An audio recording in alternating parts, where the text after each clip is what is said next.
Welcome to the Deep Dive. We're here to unpack fascinating ideas, basically give you the shortcut to being, well, really informed. That's the goal. And today, we're diving into the mind of the 17th century philosopher, Baruch Spinoza. Right. He lived when everything was kind of neatly divided up, God, nature, mind, matter, separate boxes. But Spinoza, he just shattered those traditional views completely. It really did. But the truly revolutionary part, I think, is what he did next. He didn't just break them apart. He recombined them profoundly into this single unified flow. Exactly. That unified flow. So let's get into his big idea. Okay, so his central point, the core of it all, is that there aren't lots of different substances or fundamental stuffs in the universe. No, he argued there's only one. Just one substance, and he gave it a very specific name. Which was? God or nature. Deus, sive, Natura. God or nature, not God and nature. Or, critically or, because for him they were the same thing. But, and this is crucial, this wasn't the God people talked about in church, not some, old man in the sky. Right, not a personal God. Not at all. Yeah. It was the infinite, eternal substance of existence itself. Everything we see, everything we think, everything that is. It's just a different expression, a different mode of this one single substance. Yeah. Like variations on a theme. And that didn't go down too well back then. Not remotely. He was excommunicated, kicked out of his community. It tells you just how radical, how dangerous his ideas seemed at the time. Absolutely. Makes total sense. But here's our angle for today, the connection we want to explore.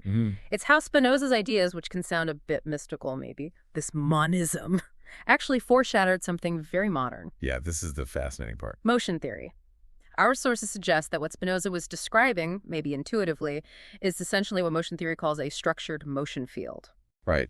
A field where there's no fundamental separation between things. It's all just variations, different patterns of looped, structured motion, all expressing that single underlying reality. So our mission for you listening, we want to give you a kind of shortcut, a way to grasp Spinoza's core concepts through this lens of motion theory. Hopefully providing some of those aha moments. Yeah. Where complex philosophy suddenly clicks. And showing how these, really old ideas are still incredibly relevant, resonating with how we're thinking today. Yeah, it's about making those connections across centuries. That sounds like a great plan. It does feel like a puzzle. Before we jump right into his ethics, maybe we should quickly clarify motion theory itself. Good idea, yeah. Just the basics. For anyone thinking, what is that? How should we picture it? Okay, sure. So think of motion theory like this.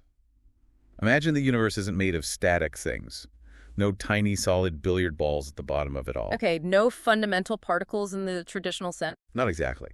Instead, picture everything as flow, as movement. A vast dynamic field of interacting patterns of motion, like a cosmic dance. A dance, I like that. Yeah, and everything in it, a thought, a rock, a planet, is a unique, repeating sequence of motion. A structured motion. Structured motion. Okay. Crucially, it's often recursive, meaning it loops back on itself. These loops build complexity. Think of maybe an eddy in a stream. The water's always flowing, always changing, but the pattern of the eddy holds its shape. Right. It maintains its form even though the substance is moving through it. Exactly. Motion theory suggests that's kind of how everything there works. Less about solid stuff, more about stable patterns in this universal flow of motion. Okay, that's super helpful, a really useful visual. So with that framework in mind, let's go back to Spinoza, his ethics, that core line. Whatever is in God, and nothing can be or be conceived without God. Sounds deeply religious, almost devotional on the surface, but you said he was being precise. What did he mean? He meant it literally, but not in a mystical way. It's a statement about ontology, about the nature of being. It's saying everything that exists as part of this one substance, God or nature. It's a mode of it. A mode, like a way of being. Exactly. A specific configuration or expression. There's no separate stuff called matter. And another separate stuff called spirit or mind floating around interacting. It's all just structured emergence within one indivisible system. So if we translate that using motion theory, then the universe isn't a collection of bits and pieces. It's a single continuous motion substrate, one unified field. Okay. And everything in it is part of these interconnected, evolving loops of motion, recursive loops. So let's make that concrete, what we call things, like this desk or, a tree. Motion theory says they aren't static objects. Nope, not fundamentally. What we perceive as a solid, stable thing is really a stabilized motion system. Like the eddy in the stream again? Exactly like the eddy, a persistent pattern of movement that holds its form. The desk seems solid because its internal motion patterns are incredibly stable and repeating over time. Wow. Okay. And thoughts. What about thoughts? Thoughts are seen as motion systems resolving inward, internal loops, recursive patterns of energy and information processing happening within, say, our brain's motion field. And forces, like gravity. Those are interpreted as sync tensions within the one. They're the ways different motion patterns influence each other, how they synchronize or clash within that single field. Okay, this is a big shift. So Spinoza sensed this unified foundation. He felt it. And motion theory comes along and says, okay, that foundation, it's structured motion. Pretty much. Spinoza grasped the unity, the coherence. Motion theory gives it a potential mechanism, grounded in dynamics and movement rather than traditional divinity. He saw the picture. Motion theory suggests the pixels might be motion itself. Right. Now let's move to another one of his more challenging ideas, free will. Ah, yes. Always a popular one. Our sources call his view brutal. He basically said free will is an illusion. He did. An illusion born from ignorance. We think we're free because we're aware of our actions, but we have no clue about the real causes determining those actions. His famous quote, right? Men think themselves free because they are conscious of their actions and ignorant of the causes by which they are determined. Yeah, it sounds harsh. Deterministic. It sounds like we're puppets on strings, no real choice. It can feel that way. But let's unpack his reasoning. He saw everything as following necessarily from prior causes, like a huge, intricate chain reaction. Dominoes falling? A vast domino chain, exactly, stretching across the whole universe. No gaps, no exceptions, no little ghost in the machine pulling levers randomly. Everything is connected causally. Okay. So how does motion theory look at this? Does it just agree with the dominoes? It reframes it. Motion theory sees consciousness not as some separate chooser, but as a complex, recursive loop embedded in a larger motion sync field. A loop within a field. Okay. So your feeling of making a choice isn't you acting in a vacuum. It's not arbitrary. So when I, decide to grab my water bottle, that wasn't a free choice in the usual sense. According to this view, not entirely free as in uncaused. Think of it as a sync resolution. Sync resolution. Yeah. Your internal sister, your consciousness loop, is interacting with the wider motion field, the side of the bottle, the feeling of thirst, your body's position. The choice is the most coherent way for your internal loops to synchronize with all those external factors and constraints. Like a river finding the best path downhill. It chooses a path, but it's dictated by gravity and terrain. That's a great analogy. Exactly. So freedom in this context isn't randomness. It's not being uncaused. It's defined differently. As what? As internal rhythmic coherence, finding the best fit within nested external loops. It's about how well your internal patterns align and harmonize with the patterns around you. So Spinoza's determinism, it wasn't just cold mechanics. It was about this underlying rhythm. Yes. Rhythmic causality, you could call it. It's a determinism based on the necessary flow and interaction of these motion patterns without needing any supernatural exceptions. It's about finding your flow within the system, not outside it. Rhythmic causality, I like that. It feels less like being a puppet and more like being part of a cosmic dance, going back to your earlier analogy. Precisely. Now, this ties directly into how he tackled the mind-body problem. Right. Descartes had famously split them. Mind, I think, Yeah. and body, physical stuff, are two different worlds. The classic dualism. But Spinoza said, nope, wrong. Mind and body aren't two separate things talking to each other somehow. What are they then? They are the same system seen from two different perspectives, two attributes of the one underlying substance. So his attribute dualism, mind is the substance perceived as thought. Body is the same substance perceived as extension, as physical stuff occupying space. Exactly. Two sides of the same coin, not two coins. And motion theory presumably loves this. Completely agrees. It says mind and body are simply recursive and structural aspects of the same motion system. No split. Okay, but practically they feel different. Thinking feels different from, stubbing your toe. So how does motion theory account for that difference if it's all one system? It's about the direction and nature of the loops. The mind is primarily dealing with inward loop recursion, meaning internal processing, thinking, remembering, planning, self-reflection. That's your system's motion looping back on itself, creating internal coherence, internal sync. It's like an internal conversation the system is having with itself. Okay. And the body? The body is more about external loop interaction. It's how your overall motion system interfaces with the rest of the world's motion patterns, physical sensations, actions, reactions, resolving tension through interaction with the environment. So the feeling of mind is the inward looping, and the feeling of body is the outward interaction. That's a good way to put it. The key takeaway for you listening is, there's no hard wall between them. It's just a sync viewpoint.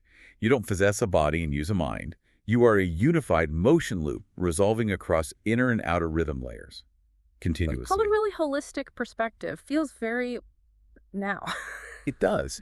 And this holistic view extends naturally into how Spinoza understood emotions. Right. Not just fuzzy feelings. He saw them as forces. Exactly. Forces reflecting how well you, as a particular mode of nature, are aligning with the greater system, how coherent you are.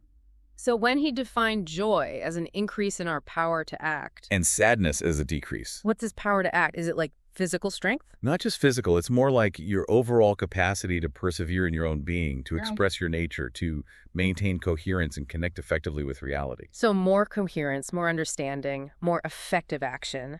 That equals joy. Yes. And anything that hinders that reduces your coherence or capacity, that's sadness. Okay, how does motion theory map onto that? It sees emotions as direct feedback pressure from motion loops trying to maintain sync. They're signals, internal readouts of your system's state. So if I feel joy. Motion theory would say that's expanded sync resonance. Your internal loops are harmonizing really well with the external field. Things are flowing smoothly. And sadness. That's phase breakdown. Your loops are out of sync, clashing, weakening. The flow is disrupted. What about other emotions? Fear. Fear could be seen as anticipatory desync. Your system is predicting a future disruption to its coherence, a potential breakdown in sync. And love. That feels like a big one. Maybe deep loop harmonization, a profound, stable resonance between your motion system and another. Wow. So you don't just have feelings, you're actually detecting your loop's sync condition relative to the world. That's the interpretation. It makes emotions less arbitrary and more like vital information about your relationship with reality. Which leads us straight into his ethics. Because if joy is about coherence and understanding, then virtue, for Spinoza, isn't about obeying external rules or commandments. it's about increasing understanding. Yes. The more you understand the connections, the causes and effects, the nature of God or nature, the more your actions naturally align with that reality, the more coherent you become. And motion theory puts a label on that. It calls it sync optimization. Ethics isn't about divine judgment. It's about figuring out how to act in ways that promote coherence and stability within the interconnected system. So good actions are those that lead to Stable recursion across scales. Actions that enhance harmony and balance within yourself and in your interactions with the world, considering the nested systems you're part of. and evil or bad actions. Those would be actions that create destabilizing sync across nested systems. Actions that cause discord, breakdown, inefficiency, suffering, disrupting the harmonious flow. So Spinoza's ideal wasn't some pious saint obeying laws. No. It was someone who understood reality deeply, a clear loop in sync with reality. Someone whose actions flowed naturally from that understanding, promoting coherence. It's ethics grounded in, well, the physics of interaction almost. In a way, yes. Rooted in the nature of the system itself. Okay, let's tackle the big one again. Spinoza's God, the most controversial part. Definitely. A God that doesn't intervene, doesn't judge, reward, or punish. God just is. The infinite self-consistent backdrop, the substance itself. You can see why that terrified the theologians. It removes the personality, the interventionist deity people were used to. He essentially said, God is the unchanging laws of nature, the very fabric of reality. Hence, God or nature. Not replacing God, but identifying God as nature in its totality. Exactly. And again, motion theory finds deep resonance here.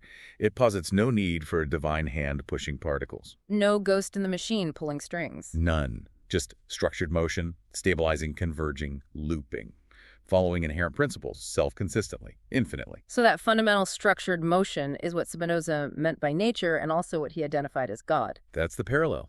It's a profound shift. As one source put it, he removed the magic but left the wonder. That's beautifully said. He took away the supernatural guesswork, but revealed this incredibly intricate, interconnected, awe-inspiring system operating on its own coherent principles.